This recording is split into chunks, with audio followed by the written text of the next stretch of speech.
नमस्कार। आप सभी का एक बार फिर से स्वागत है हमारे चैनल दुर्गा भक्ति मार्ग में। आज मैं आपको सुनाऊंगी हरियाली तीज व्रत कथा। भगवान शिव और माता पार्वती के पुनर्मिलन की एक सुंदर पर्व है हरियाली तीज। इस पर्व से जुड़ी कथा में आप जानेंगे कि किस प्रकार माता पार्वती ने भगवान भोलेनाथ को अपने पति परमेश के रूप में प्राप्त किया। हरियाली तीज व्रत कथा के अनुसार इस कथा का वाचन स्वयं भगवान शिव ने माता पार्वती के समक्ष किया है। माता पार्वती ने हिमालय पर्वत के घर में जन्म लिया था और बचपन से ही उन्होंने भगवान शिव को अपने पति के रूप में प्राप्त करने का दृढ़ संकल्प ले लिया था। उन्होंने कई वर्षों तक हिमालय पर्वत पर विषम परिस्थितियों का सामना करते हुए कठोर तप किया। यह देखकर देवी पार्वती के पिता पर्वतराज अत्यंत चिंतित हो गए।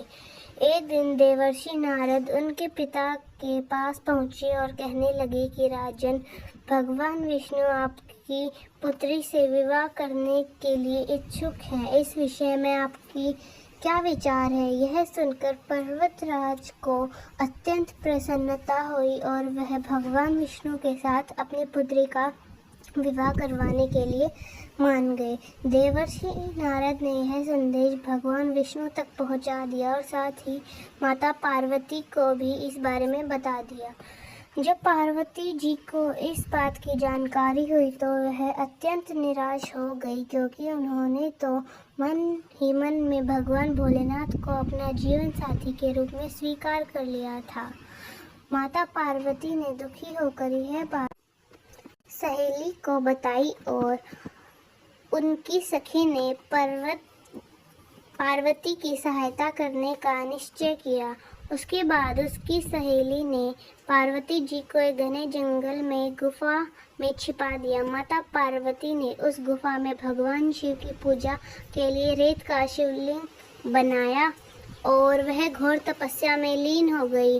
संयोग से माता पिता ने शिवलिंग की स्थापना भाद्रपद की शुक्ल तृतीया को हस्त नक्षत्र में की थी और साथ ही उन्होंने निर्जला व्रत भी रखा था। आखिरकार भगवान शिव माता पार्वती की सच्ची निष्ठा और तप से प्रसन्न हुए और उनकी मनोकामना पूर्ण होने का वरदान दिया। इसके बाद माता पार्वती ने व्रत का प्रारंभ किया। वहीं दूसरी ओर पर्वतराज भी अपनी पुत्री को ढूंढते ढूंढते गुफा में पहुंचे। माता पार्वती ने अपने पिता को वहां पर घर छोड़कर गुफा में रहने का कारण बताया।